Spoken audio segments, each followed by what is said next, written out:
So today we're talking about secret number 10 of the pro goalie habits. And it's that they have a plan. They don't rely on motivation or how the spirit moves them or what they feel like or what they want to do. Because I know a lot of you right now want to just go out and work hard, and I don't blame you, because it's an uncertain time, it's a frustrating time, and we just want to do something. But the pro goalies, they still follow a plan. They don't just have a knee-jerk reaction. They don't sort of go to the gym and decide what they're going to do. They also don't just keep doing the same thing over and over again, because your body accommodates to that. It learns, oh yeah, I know how to do this.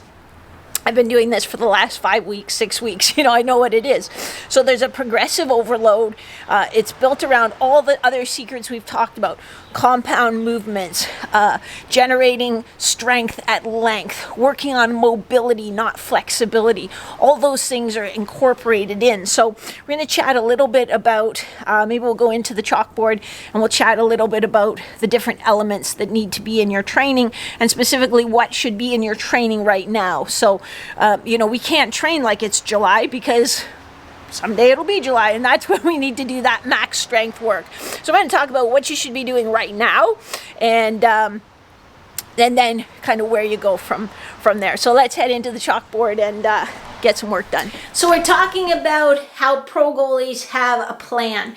They don't sort of just do the same workout over and over with the same trainer they've had since they were 14, who has them doing like leg press and knee extensions and heavy bag squats because they really, really like the guy, and they go and hang out and have beers on the weekend. Those are the goalies that stagnate. The goalies too that I talk to, and it happens all the time at all different levels. People say, hey, would you look at my program? And I'll look at their program, and it's like a little bit like, so hey, you should do this instead of that and this instead of that. These are the things that will both spare your hips and help you move more efficiently out on the ice. And they're like, oh yeah, I added a few of those things in.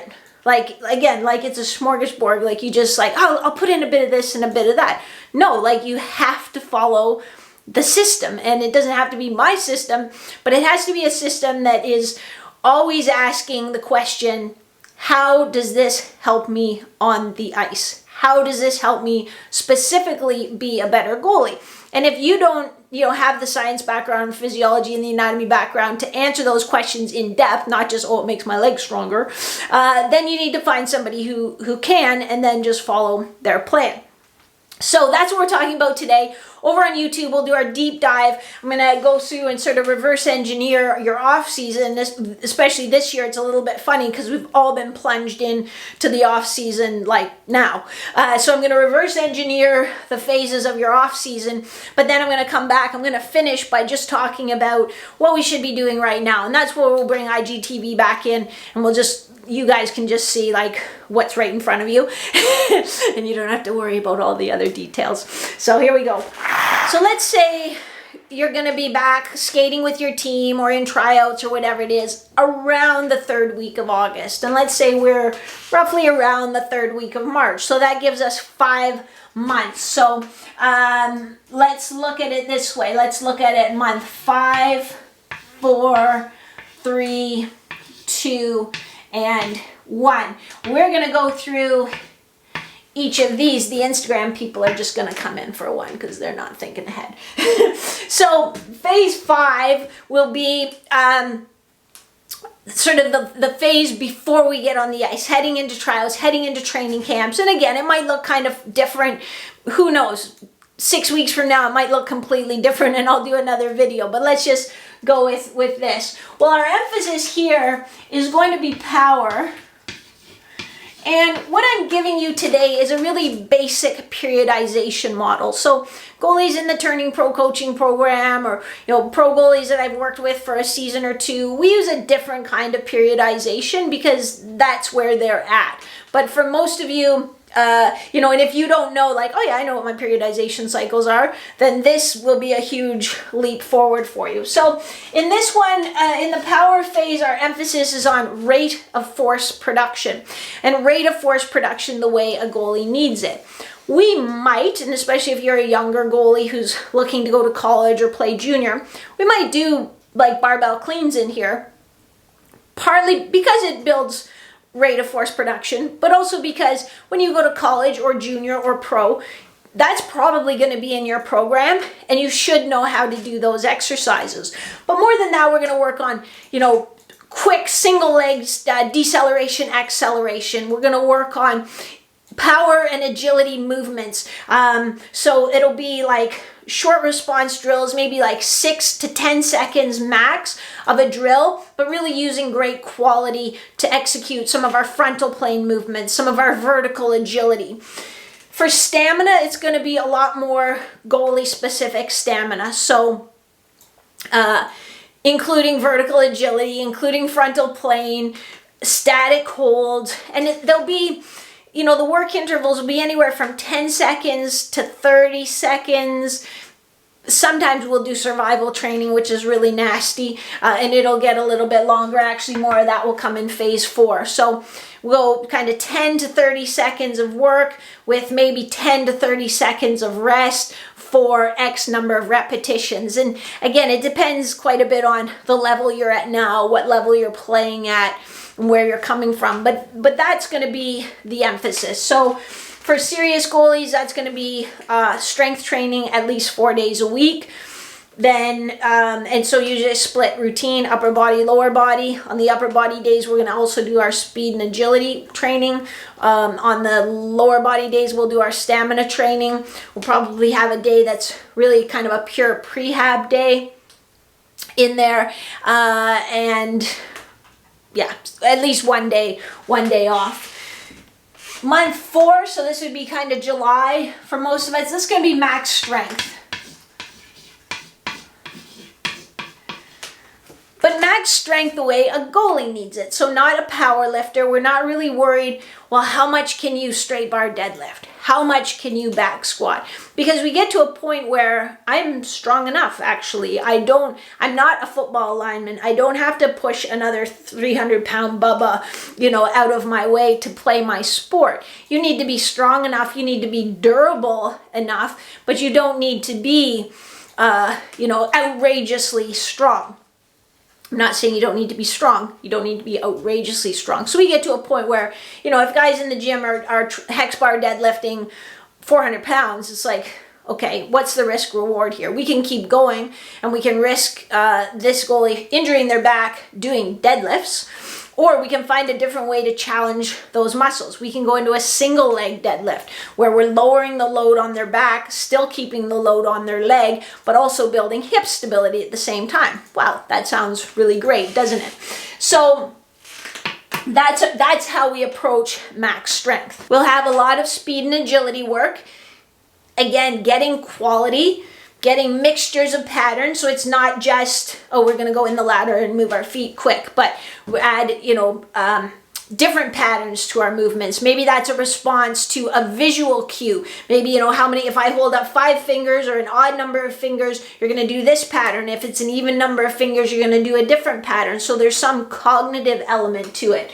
This is where we're going to do most of our nasty stamina. So we'll do more of our survival training. Not every day, but at least once a week, there's going to be a grinder. That might be 300-yard shuttles, or it might be a shuttle pyramid. It might be doing our, agility type drills where it's a link of different movements. It might be a trip through the agility ladder, med ball squat, pass and chase, knee recovery, lateral hop. And we might do, 20 seconds of each of those for a work interval that's a minute long. Or maybe we'll finish it with a static post hold so that we're getting all those different elements and then allowing for 2 to 3 minutes of rest before we do it again. Those are nasty ones. Still, for serious goalies, it'll be upper-lower split. We do our speed and power on our upper body days. We do our stamina on our lower body days. Wednesday and Saturday, usually something different. Sundays often a day off. Phase 3, so this would be June, is what I kind of call a functional phase, where we work on teaching you to stabilize while produce force. We spend a lot of time teaching the foundational skills of speed and power. We teach you how to, when we're doing our outdoor agility drills or our turf agility drills, how to do what we call a hockey stop knee punch, how to decelerate efficiently and explode efficiently. Because we want to reduce wear and tear from our training as well, we want to teach you how to use your muscles. A lot of goalies and skaters, when you change direction, they'll bend forward at their hips to change direction rather than decelerating with their legs to explode the other way. So we teach a lot of those habits. So learning to produce force while they stabilize, building the foundation of those agility movement patterns or those movement skills. And yeah, I'd say that's pretty much it. Number 2, it's weird going backwards, I won't lie, is sort of a movement phase. I know I spelled movement wrong because I ran out of space. So during the movement phase, this is a hard one, and this is where we'll usually get the metronome out at the gym.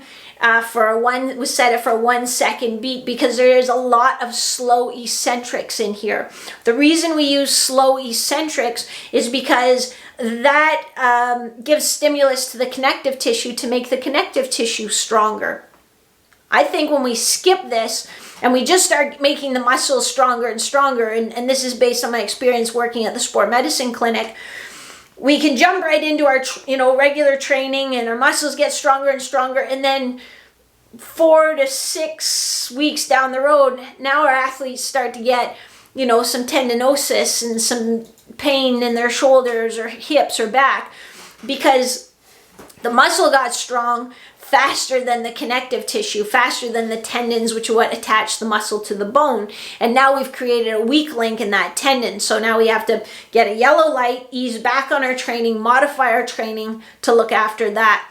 Instead, we put it right here at the front. This is where your traditional off season starts. So slow eccentrics, like 6-second eccentrics, some iso holds in this phase to get that connective tissue strength and to build some stamina.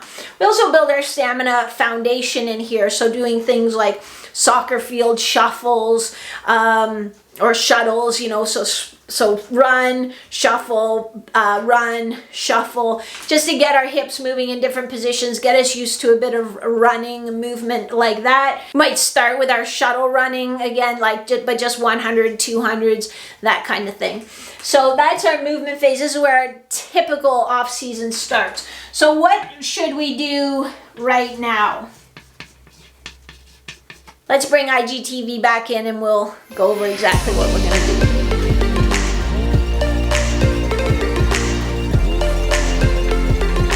So our focus this phase is mobility, and it's ironic because I was working on the Turning Pro programs and even thinking ahead to the Shutout Academy programs, and what I had planned to do for the April phase was to make it a mobility emphasis. A lot of you know I was in Brooklyn about a month ago now, and I specifically went there to retake the functional range conditioning course from Dr. Andrea Ospina, who's the founder of that system and that theory, because I knew that this was a huge piece of the puzzle. And I've been using the FRC stuff. I probably took that course, one of the first classes. I don't know if it was 7 years ago or it was quite a while ago, but I wanted to build in more pieces to that puzzle because our training is going to change more and more in this direction. And this is the big step that it's taking this year. So I was going to do this anyway. And now it's just we're just going to start it a little bit earlier, and it's kind of nice because we have the luxury of doing it. If the goalies that go into the playoffs that don't really get their off season until the end of April or early May, we have to condense all this, and now we don't have to condense it. So what is mobility? Like, okay, yeah, I stretch. Well, I'm not going to spend the whole month stretching. That's not what it is. It's working on your self-myofascial release. So your lacrosse ball foam roll tissue quality, consistently, things you probably don't do during the season. It's working on your cars, So your controlled articular rotations that we talked about in the mobility one. So I know for sure secret habit number 1 and maybe secret habit number 4, we went over some cars, but building tension, building strength in all those extreme ranges of motion. And when I give those exercises to turning pro goalies, in the app where they get their training, they rate their workout on a rating of perceived exertion from 0 to 10. And if I see somebody hand in like a 4 or a 5 or a 6 on one of those days, I know right away, hey, you're not doing it right. Because you're generating your own force, and you can generate maximum force consciously in any position. So it just, hey, you're not exhibiting the discipline you need to do this type of training effectively. So it's actually very hard and it's mentally really challenging. And then we'll also do our pails and rails. So that's where, we're gonna get in a stretch position. Then we're going to generate tension pushing into the stretch. Then we're going to, pushing out of the stretch. Then we're going to generate tension pulling into the stretch. And then we're going to static hold again. And you've seen those techniques in this series as well. So that's another part of it, to build strength and control in that end range. Because if we don't have control in a range of motion, our brain isn't going to let us use that range of motion. And we're not going to be able to, if we do get in that position for some reason, we can't recover and get compact and ready for our next save. So that's where pails and rails come into it. We'll do lift-offs and passive range holds. I think we did these the other day. I can't remember which day, but some passive range holds, or maybe it was when I was making the new Shutout Academy workouts. I can't remember, but we did it with our hip flexor, where we pull our knee up as high as we could and then try to hold it there for 10 or 15 seconds, as if we had a 45-pound plate on top of our knee. So again, building that strength in end range. And then we also build a strength base. So using some more of your traditional exercises. This month for the Shutout Academy, we're going to make them really body weight based, because most of us can't get into a gym. And then if you have dumbbells, you can also use dumbbells to overload them. But, like a big push, a big pull, some nice compound leg exercises. Plus there will be stamina, in particular right now, because people have already been off the ice for a little while. So yeah, soccer field shuttles, we do a really nasty Tabata circuit. And I'm not too picky on, ideally I'd like people outside running, getting their hips used to that type of pattern. But if you can't run, or you're really just stuck inside, it just snowed a whole bunch here today, then you could do it inside on stationary bike or whatever you have at home. But that's basically how we're going to work our way. We're going to reverse engineer our off season. This is what you should be working on right now. I asked you if you wanted me to open Shutout Academy early. It was a resounding yes, that would be really, really helpful.